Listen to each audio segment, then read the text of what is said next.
12 જૂન 2025 એ ગોજારો દિવસ જેને અમદાવાદ કે આખો ભારત દેશ કે વિશ્વ ક્યારે પણ ભૂલી શકશે નહીં, કારણ કે એ દિવસે એક એવી ભયાનક દુર્ઘટના સર્જાઈ હતી જે આજ સુધી લોકોના દિમાગમાં તાજી છે। જે આ દુર્ઘટનાએ લોકોના પરિવાર ઉજાડ્યા હતા, જેમાં કોઈ એક પ્લેન ક્રેશ નહોતું થયું, પરંતુ લોકોની જિંદગીઓ તબાહ થઈ ગઈ હતી। એ ધડાકામાં જે આગ લાગી હોય છે તે એટલી ભયાવહ હોય છે કે આજુબાજુમાં જે કંઈ આવે તે દરેકને લપેટી લે છે। માણસો સહિત જાનવરો, પંખીઓ અને વૃક્ષો પણ એમાં બળીને ખાક થઈ જાય છે।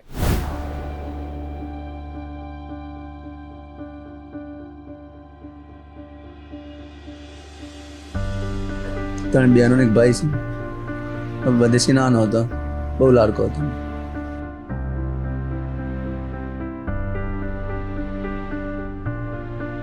તો મેક્સિમમ બોડી આપણે અહીંયાથી બહાર કાઢી છે। હવે હાથમાં ઊંચી કરીએ ને તો આખે આખા હાથ આપણે અંદર જતા રહે। જે આપણે રૂ કહીએ ને કે રૂ આમ દબાય તો કેવું દબાઈ જાય, એવી બોડી થઈ જાય।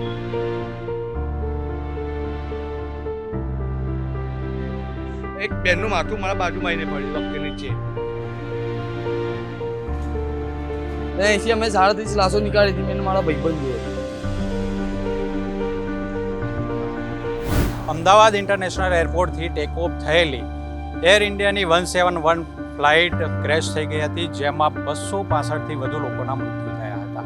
પ્લેનમાં 242 યાત્રીઓ સવાર હતા। એમને શું ખબર કે આ સફર તેમના જીવનની અંતિમ સફર બની જવાની હતી। આ પ્લેન દુર્ઘટનામાં આપણા પૂર્વ મુખ્યમંત્રી વિજય રૂપાણીનું પણ નિધન થયું હતું। તો આજે એક દુર્ઘટનાને 1 વર્ષ પૂર્ણ થવા આવ્યું છે। તો શું હતી ઘટના, કઈ રીતે આ દુર્ઘટના ઘટી, એ પીડિતો શું કહી રહ્યા છે અને એ સમય દરમિયાન જે લોકોએ રેસ્ક્યુ કર્યું એમનું શું કહેવું છે, આવો જાણીએ તેમની પાસે। ઘટનામાં તો એ જ છે, એની મમ્મી ચાની કેટલી ભરે હતા। પહેલાં સારું ચાલતું હતું, ઘટના પહેલાં વ્યવસ્થિત રહેતા હતા, ફરતા હતા, હરતા હતા, મનોરંજન બધું। એ દિવસે એની મમ્મીને ટિફિન લઈને મોકલ્યા। હું રિક્ષા લઈને ઓટો રિક્ષા ચલાવું છું। હું સાહેબાગ ગયો હતો, એની મમ્મી જમવા બેઠી હતી ને એવું જેવું પ્લેન પડ્યું એવા કાળા કાળા ધુવાણા નીકળવા માંડ્યા। પણ સાહેબ ખબર પડી, મેં કહ્યું કાળા કાળા ધુવાણા શું નીકળે, કોઈ બોમ્બ બ્લાસ્ટ થયું કશું? મેં કહ્યું નજીક જ છે, જવું પડશે કીધું। જઈને જોયું ચાની કીટ, અમારી ચાની કેટલી પડે છે હતી। જે પ્લેનનું જે પાંખ હતું એ ડાયરેક્ટ જ હોતો હતો ને છોકરી એના પર જ જઈને પડ્યું। એટલે મારા ભત્રીજાનો ફોન આવ્યો, મેં કહ્યું કાકા ક્યાં છે? મેં કીધું હું અહીં છું। મેં કીધું તું ક્યાં છે? જે આગ નીકળી ને પડખાની અંદરથી જે આગ નીકળી એ આમની પર જ ગયું। બચાવ છોકરાને ગયો ને આમની પર જ ગયો, તો આની હિંમત ના ચાલી વધારે અંદર ઘૂસવાની, કારણ કે એવો આગ જ એવી નીકળી ને અચાનક પડખું પડ્યા પછી હિંમત જ ના ચાલી। ગાડી નીકળી, ગાડીના સાઈઝ બચી ગયા, તો આ બી જતા રહ્યા। એની મમ્મી ટિફિન ખાતી હતી, એની મમ્મી જમવાનું જમતી સામે જઈને ખાટ્યો પડ્યો હતો, ત્યાં કંઈ સૂતો હતો। તો મમ્મી જમી એટલે હું ટિફિન લઈને ઘેર છું। 8મું ભણતો હતો, 7મું ભણતો અને 8મામાં આવવાનો હતો। અભ્યાસ પૂરું નોલેજ વધારે હતું ને મહેનત બી ના માત જ કરતા હતા કે થોડું ભણીને આગળ આવે તો પાછળ મારી જિંદગી કામમાં આવે। ત્રણ બહેનો એક ભાઈ છે, બધેથી નાનો હતો, બહુ લાડકો હતો।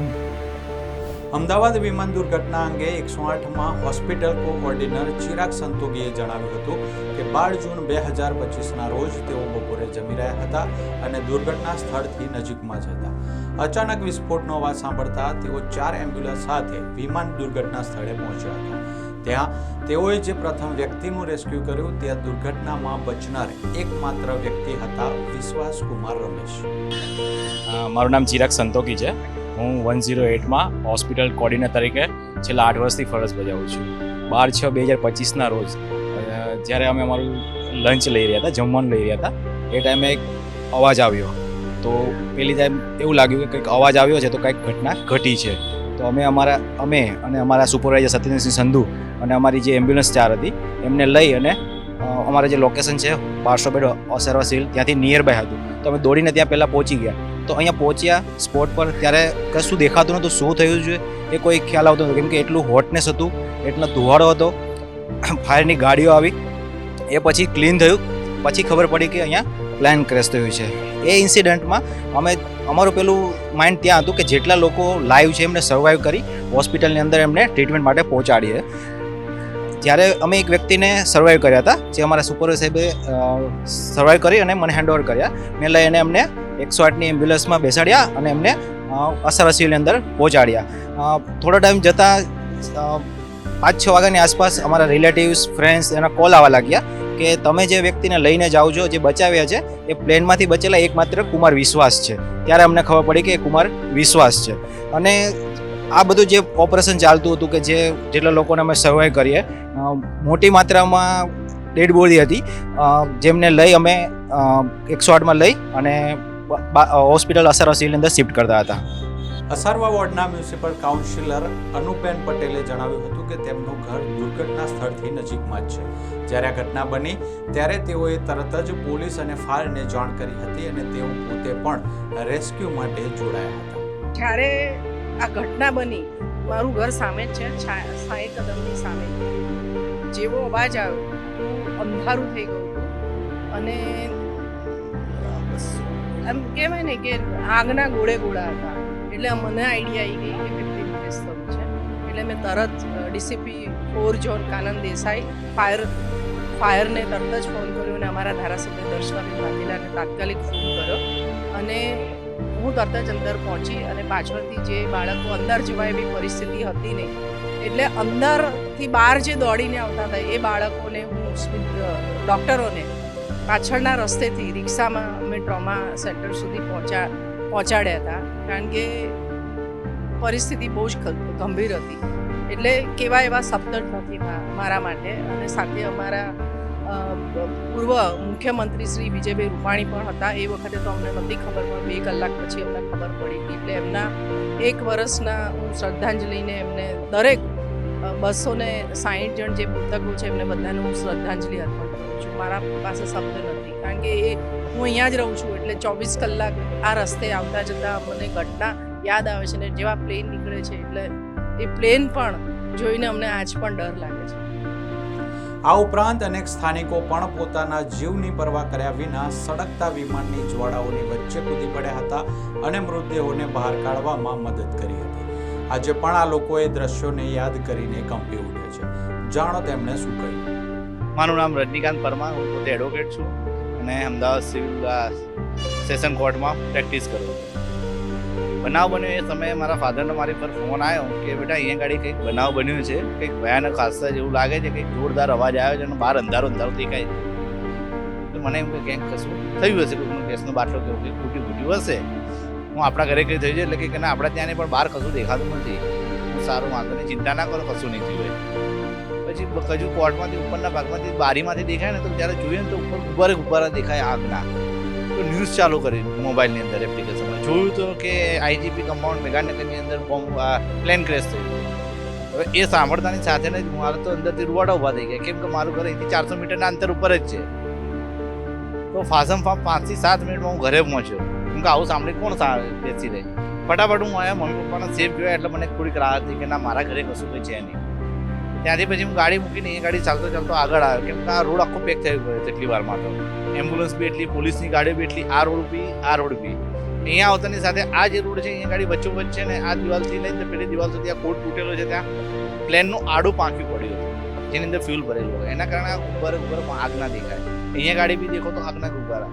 આ પાછળનો ભાગ જે છે ત્યાં જોયું ને તો પ્લેનનો પાછળનો ભાગ અહીંયા ગાડી દબાયેલો હતો. બીજા બધા ભાગ જોઈએ તો એક ભાગ અહીંયા ગાડી હતો, આ બિલ્ડિંગની અંદર આ બોઇલર અહીંયા ગાડી ફસાયેલું હતું એ ટાઈમે. બીજો બધો ભાગ જોઈએ તો અહીંયા આગળના ભાગમાં હતો. હવે જે આ ઘટના સ્થળે મેં આવ્યા ને તો આ પ્લેનના પાખ્યા ઉપરથી અમે ફટાફટ અંદર આવ્યા કૂદીને. હવે અંદર આવતા બી સાહેબ તમે જોઈએ ને તો એટલી બધી આગ ને આપણે એવું માનીએ કે 200-300 સેલ્સિયસ ગરમી હશે, ઊભું બી ના રહી શકાય ને આપણી આંખ બી એવી બળે આગની અંદર આપણે આવતા. એવામાં અમે ફટાફટ અંદર ગયા, કેમ કે અહીંયા આગળ ડૉક્ટર સ્ટાફ એમનું ફેમિલી સાથે રહેતા હતા. તો જે કોઈ બાકી હતા એમને ફટાફટ નીચે ઉતારીને પાછળના રસ્તેથી એ લોકોને બહાર કાઢ્યા. બીજા નંબર ઉપર અહીંયા જોઈએ તો આ બિલ્ડિંગમાં સૌથી વધારે બોડી મળી આવેલી છે, જે પ્લેનની અંદર સવાર થઈને બધા જતા હતા. તો મેક્સિમમ બોડી આપણે અહીંયાથી બહાર કાઢી છે. હવે એ બોડી બી આપણે જોઈએ ને સાહેબ તો જેમાં હાથમાં ઊંચી કરીએ ને તો આખે આખા હાથ આપણે અંદર જતા રહે. બોડી બી લાઈ જેવી અને નકરું પાણી બી લાઈ જેવું અંદરથી નીકળે બોડીમાંથી. જે આપણે રૂ કહીએ ને કે રૂ આમ દબાય તો કેવું દબાઈ જાય એવી બોડી થઈ જાય. એવી બોડી અમે અહીંયાથી બહાર કાઢી છે. એવી કન્ડિશનમાં કોઈકના નાના છોકરાઓ બી બહાર કાઢ્યા છે, મોટી બોડી બી કાઢી છે, લોકોના સામાન બી એટલો કાઢ્યો છે. અમુકને તો આટલા હાથ આમ પકડે તો હાથ આખો અલગ થઈ જાય. એવી કન્ડિશનમાં એ બધી વસ્તુ બહાર કાઢી છે. એ દિવસે 2 વાગ્યાનો સમથિંગ ટાઈમ મારે ઘરેથી નીકળવાનો હોય. એ વાગે હું નીકળ્યો તો 1:25 નીકળ્યો તો અહીંથી ઘરેથી. અને જે રસ્તો જ્યાં બંધ જે રસ્તો છે ને જે બસ એ રસ્તેથી જ મારો સવાર જવાનો રોડનો રસ્તો હતો. જેવો આગળ SRP કેમ્પ છે આગળ પહોંચ્યો ને તો પ્લેન બંધ કંઈક મશીન બંધ થઈ ગયું હોય ને એવું દેખાયું પહેલાં અવાજ એવો આવ્યો. હવે જેવું પાછળ જોયું તો મેસની બિલ્ડિંગની સામે પ્લેન ટકરાયો એક ભાગ જેવો ટકરાયો ને પાછો અહીંયા આવીને આ હોસ્ટેલ બિલ્ડિંગ આવીને પડી ગયો. જેવો એટલે બ્લાસ્ટ જોરથી જેવો બ્લાસ્ટ થયો આપણે દિવાઈને ત્યાંથી ભાગીને મારી બાઇક એક જગ્યા પર મૂકી દીધી. પછી ભાગતો ભાગતો હું આ બાજુ આવ્યો. તો ભાગતો જેને 2 પાંખ્યા હતા ને એક પાંખ્યું જમણી બાજુ એક પાંખ્યું ડાબી બાજુ એક પાંખ્યું આખું અહીંયા રસ્તા વચ્ચે પડ્યું. જેના કારણે આગળના કારણે જે આગળ બધા જે એક્ટિવા ચાલકો બધા એના અટપેટે આવી ગયા હતા. પછી ત્યાંથી ભાગતા આવતો તો અમુક આગળના કારણે બ્લાસ્ટના કારણે અમુક એક બેનનું માથું મારા બાજુમાં આવીને પડ્યું વખતે નીચે. એ ઘટના સ્થળે મારું માથું નીચે પડ્યું છે. હિંમત કરીને અમે અંદર ગયા. બધા બહુ લોકો હતા 10-15 લોકો. જ્યારે સ્ટાર્ટિંગની વાત કરું તો અંદર ગયા ત્યાં બાઇકમાં આગ લાગેલી હતી, 4 વ્હીલમાં એક્ટિવામાં બધી આગ લાગેલી હતી. એટલે મનમાં એક બીક હતી કે કદાચ આ આગળનો બ્લાસ્ટ થાય તો કદાચ મારા પર આવીને ફૂટે. પણ એવું બી હતું કે કેટલાને બચાવી શકાય તો બચાવી શકાય. એટલા પાછળથી ઉપરથી બૂમો આવતી બચાવો. ત્યાંના સ્થાનિક ડૉક્ટરો અને જે હોસ્ટેલના સ્ટુડન્ટો બધા બહુ પડતા હતા. તો ફાયર બ્રિગેડની ટીમ સાથે રાખીને સીડી લગાવીને 5મા માળ સુધી પહોંચીને અમુકને ગોધડા ઓઢાડીને અમુકને જે રીતે બધાને બચાવી ગયા. પણ જે નીચે આવીને જે જોયું હતું કોઈકનો હાથ એક બાજુ પડતો, કોઈકનો પગ પડતો, કોઈકની બોડી પડી હતી. બોડીમાં કોઈકના કોઈ પાર્ટ્સ નહીં. જે ઊંચું બોડી કરીએ તો કોઈકનો આપણા હાથમાં હાથ આવી જાય છે, કોઈકના હાથમાં પગ આવતો હતો. અને મારી સામે એક સિક્યુરિટી ગાર્ડ પણ મારી સામે જ સળગી ગયા હતા. વખતે જે રીતે અંદર ગયો ત્યારે જે રીતે વાત કરીએ કે આજે એ ઘટના આજે 1 વર્ષ થઈ ગયું છે બરાબર. જે વખતે ઘટના બની તે વખતની જ વાત કરું તો 1 મહિના સુધી મારા બાજુમાં લોકો બહાર નીકળતા બીવાતા હતા. હજુ બી રાતે હું 2 વાગે રસ્તેથી રોજ નીકળતો હતો. આજે 11 વાગે થાય હું નીકળવાનું બંધ કરી દીધું છે. કદાચ એ સ્વજનો યાદ આવે છે જે લોકો બહાર ઊભા હતા કે મારો છોકરો અંદર છે, કોઈકની દીકરી અંદર હતી, કોઈકની વાઈફ અંદર હતી, કોઈકનો પોત્ર અંદર હતો, નાનો બાળકો અંદર હતા. એટલે એ લોકો બૂમો પાડતા હતા એ વખતે કે ભાઈ અંદર જવા દો. પણ એવી સ્થિતિ હતી કે કોઈ અંદર જવા દેવા નહોતા આવતા બરાબર. એટલે અહીંયા નીકળ્યું એટલે એક યાદ આવે એ લોકોની ચીકિયારી યાદ આવે.